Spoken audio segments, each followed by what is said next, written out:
We are 2.5 weeks away from the NFL draft, and we are wheeling and dealing on this edition of the Blitz. The Cowboys trade for a quarterback, but what do they do for another wide receiver, a running back, an edge rusher, a defensive lineman? The laundry list is long. We break it down on the Blitz coming up next.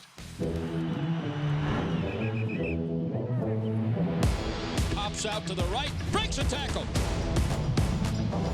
They blitz it. Prescott throws it down the right side for Lamb. Caught it!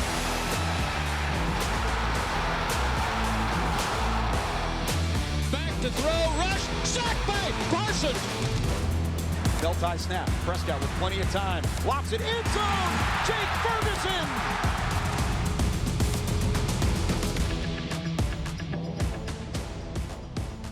Things are heating up here at the Star in Frisco, and welcome to the Blitz, your Dallas Cowboys report here inside the Globe Live studios. Bill Jones along with Nicole Hutchison. Kyle Youmans will be joining us, breaking down what's ahead in the draft. A couple of weeks away now, and it's a busy time around here. In fact, we're going to have football players here this coming week because the Cowboys, with a new coach, can start their offseason program 2 weeks earlier than other teams can. So the official offseason workouts start this week. The official offseason workouts start this week, and then in 3 weeks you have the NFL draft, and then so on and so on. I mean, time is moving by so fast.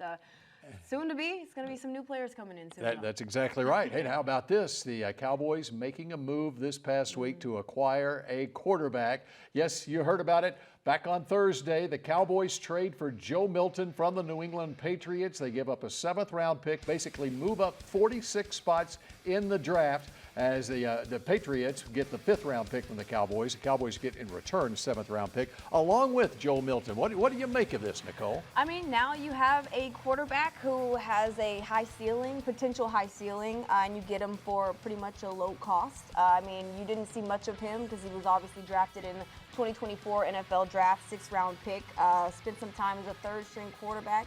But you did see some improvement kind of behind the scenes of what he was able to do in that Week 18 game, last game of the season against Buffalo, getting the Patriots the win that game. But you saw as far as his accuracy was a little bit better. The preseason, he had a 36.7 completion percentage, and then, of course, in that last game of the year, 22 of 29 for 241 yards and 2 touchdowns. So you get a little bit of some upside. You also get a mobile quarterback in him as well, something that could possibly complement Dak Prescott. When was the last time the Cowboys had a quarterback who can do a backflip? Joe Milton did that after his touchdown run. Insane. How about that? Yeah. And so here it is. You add to that quarterback room with a young guy. He just turned 25 last month. Doesn't have a whole lot of experience in the NFL or in college. He started his college career at Michigan, finished up at Tennessee. That's where he got the bulk of his time.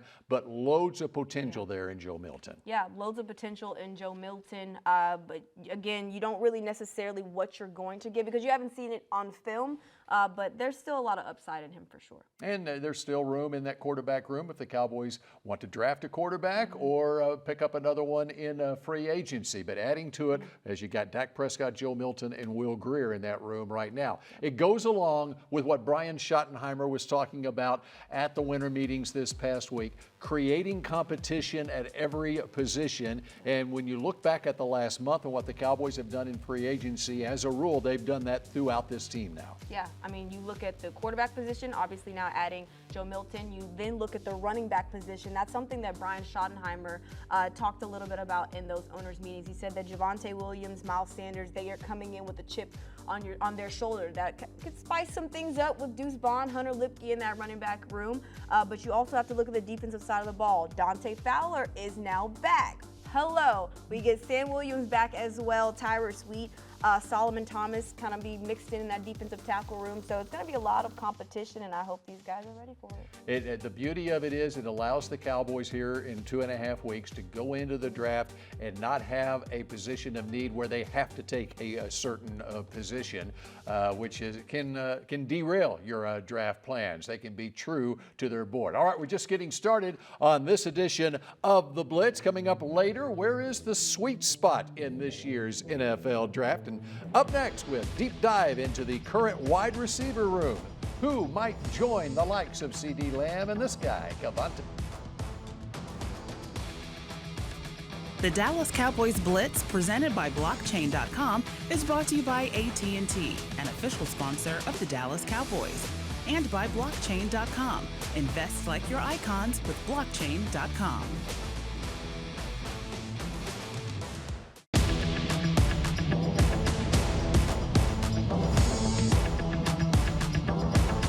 This segment is brought to you by AT&T, official sponsor of the Dallas Cowboys.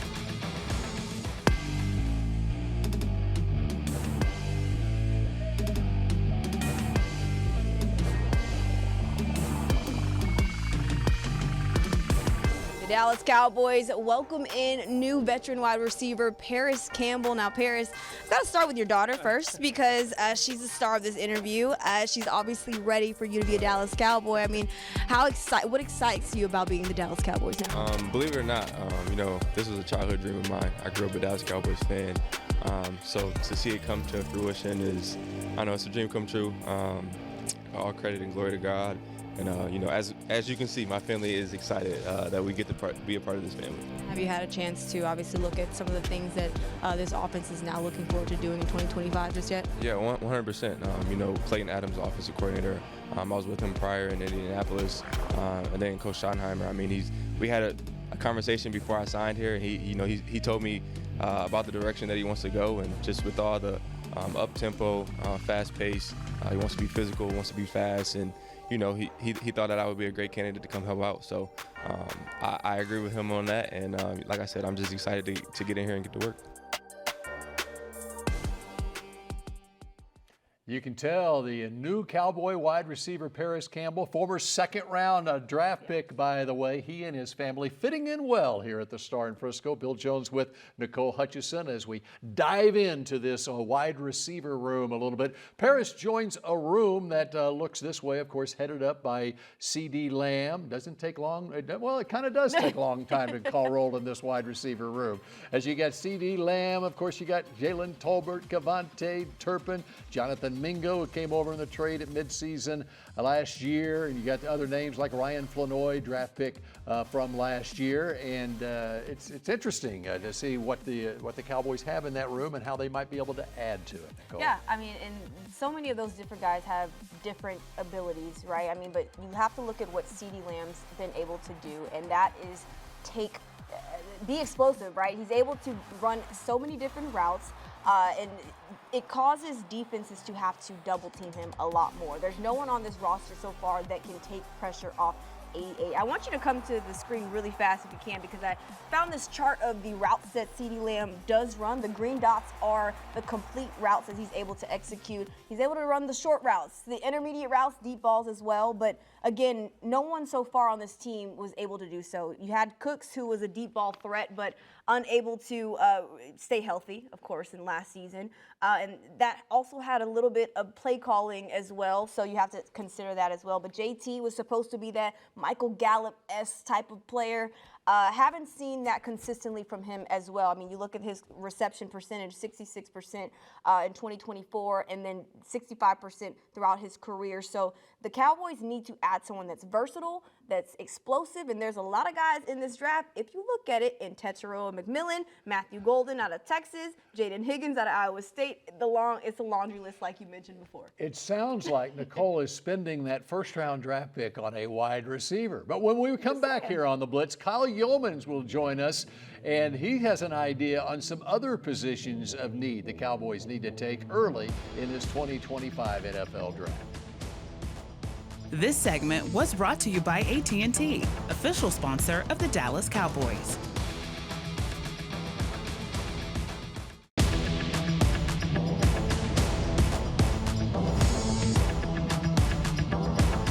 This segment is brought to you by Reliant, the official energy provider of the Dallas Cowboys.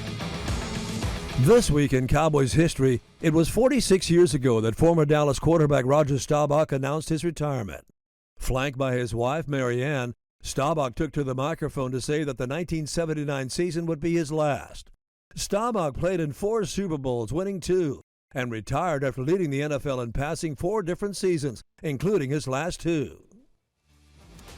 And we welcome you back here to the Blitz. Bill Jones now joined by Kyle Youmans, and this is our own little version of over-under. We're going to call it, though, before or after, and it relates to Cowboys' needs in the draft, and the key number here is the number 76. That's the third-round pick for the Cowboys, number 76 overall, and this is going to be interesting what we got here. Yeah, so this is basically to say you don't have your fourth-round pick. Of course, you traded a fifth-round pick earlier this week for Joe Milton III, quarterback from the New England Patriots. So if you're going to fill some of the key needs for the Dallas Cowboys, you have to do so early or later in this draft. That's where before and after comes in. So we'll start at running back. Can you fill the starting running back spot for this Dallas Cowboys team? I'm not worried about a depth piece. I think you have to do it before pick 76. And the reason being is because, yes, this is a deep class at running back. You've got guys at the top like Ashton Jeanty from Boise State, Omarion Hampton from North Carolina, Travion Henderson from Ohio State. But when you don't get those early guys, you're going to end up getting depth pieces that are going to continue to be in competition with guys like Miles Sanders and Javonte Williams that are already on the roster. So, yes, I know the running back class does stretch a little bit. There may be a fifth-round running back you really like. They could double dip at the position if they really feel like it. But I think if they're going to fill the starting running back role, which is the only thing I'm really worried about at this position, you got to do so in the first 3 rounds. Okay, let me switch over to the defensive side. I'm curious about edge rusher. What about an edge rusher in this draft? So a rotational edge rusher, somebody that you can mix in with guys like Sam Williams, Marshawn Nealand and company. This is a heavy first couple rounds draft class in terms of edge rusher, but I think it does switch a little bit. I think it stretches a little bit. So I want the Cowboys to draft him after the 76th overall pick. I want them to wait until day 3 in order to address the edge rusher spot. Yes, you can go get a Mike Green from Marshall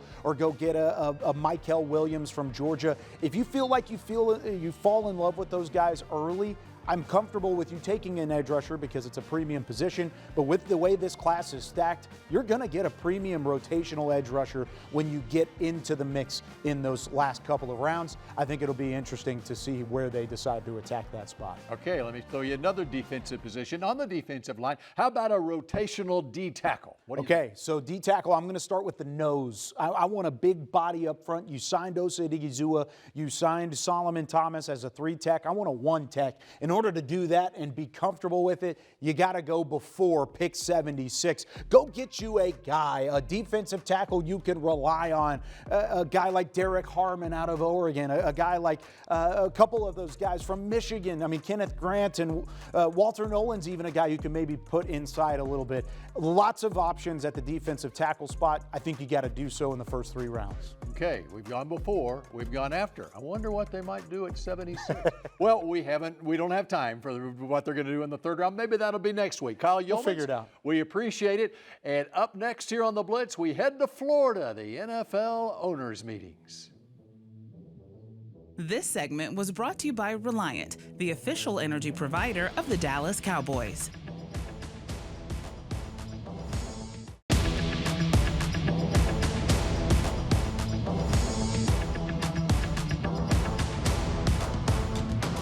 Welcome back to the Blitz. Bill Jones along with Nicole Hutchison, and it's time to take a look back at the week that was. Tommy Yarish was in Palm Beach, Florida for the NFL annual meetings. Here at the NFL owners meetings in Palm Beach, Florida, where amongst many other things being discussed, new league rules have been proposed and in some cases passed, like the new overtime rule, which only allowed in the postseason both teams to get a possession to determine a winner. Now that moves to the regular season. Both teams will get a chance to possess the ball, but only 10-minute periods in the overtime during the regular season. Postseason will obviously stay the same, where both teams get a possession until a winner is determined and can advance. The 10-minute rule going into the regular season, to where the 10-minute period comes to a pass and no team is in front, it will result in a tie. Part of that on the NFL Competition Committee is Cowboys co-owner and COO Stephen Jones, who serves as the committee's co-chair, and talked a little bit more about what the Cowboys are looking for in the rest of free agency and even in the draft, including the want for an explosive wide receiver too. Also a possibility to find that wide receiver too. Another spots on the roster is a trade, which he talked about with us. I really like our room. At the same time, obviously losing Cooks in free agency.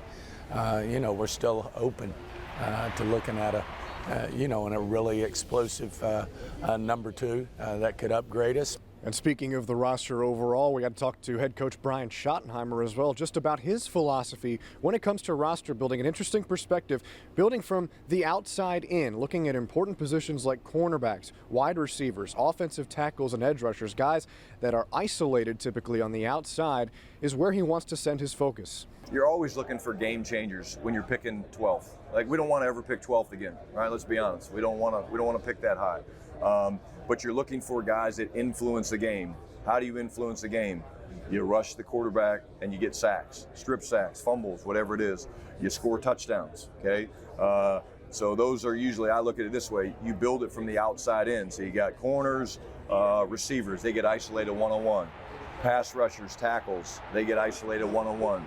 And then obviously the quarterback position. But usually that's the way I've looked at it, is when you're building a roster, kind of think of it from building it from outside in, based on guys that get isolated a lot. Because when you're isolated and you can't help, it's a pretty daunting task sometimes. And on Wednesday at the owners' meetings here in Palm Beach, Cowboys owner and general manager Jerry Jones met with the media to cover a topic of discussion that's been heavy amongst Cowboys circles and in the media as well, which is the extension of Micah Parsons. He and Micah Parsons have had conversations, and as Jones put it, even come to agreement on a majority of the aspects of his deal. But Jones still wants to see more, including potentially more from Parsons, in terms of what he can do as a leader for the Cowboys going forward. Every aspect of Micah, he's got great potential to do more. Every aspect, whether it be, in my mind, physically or from the standpoint of leadership. He has a lot of potential, and he is so capable mentally that he could make us all follow him a little bit. I think he's that kind of individual, and he's that kind of a person. But I will tell you that those are the kinds of things that I want to personally have total and complete satisfaction that I've got a commitment from him, and that I can see that it's not just contract talk. And so now, with all the league business out of the way, all eyes will turn to what the Cowboys do in the next 3 or so weeks leading up to the NFL draft in Green Bay. Stephen and Jerry Jones both alluded to potentially more free agency moves or more trades coming up here in these next couple weeks, as the Cowboys want to emphasize picking the best player available in April's draft. So a couple weeks left to manage that situation before Dallas is on the clock with the 12th overall pick. From the owners' meetings here in Palm Beach, Florida, for the Blitz, I'm Tommy Yarsh. And, of course, very quickly after they broke up those meetings, the Cowboys made the trade for Joe Milton. But I thought, Nicole, it was very interesting what he said about the Micah Parsons negotiation. Yeah, I mean, it's clear that Micah Parsons and Jerry Jones have a relationship. He said that he's one of the very few guys that have his personal number. So clearly the talks have been made. But something that stuck out to me in that owners meeting as well is that he said sometimes the earlier you make decisions, there's a little bit of mistakes. So they want to take their time in getting this deal done, something similar to what they did with Ceedee Lamb and even Dak Prescott. So we'll see if they get it done. Hopefully they get it done soon, Bill. All right, we wrap up the Blitz in just a moment, and we'll reveal the Cowboys draft weekend party plans for you when we come back. Closed captioning is brought to you by the Texas Lottery. Dallas Cowboys scratch tickets from the Texas Lottery are here. Play today. To watch more Dallas Cowboys content on your connected TV, download the Cowboys Now app on Amazon Fire, Roku, and Apple TV.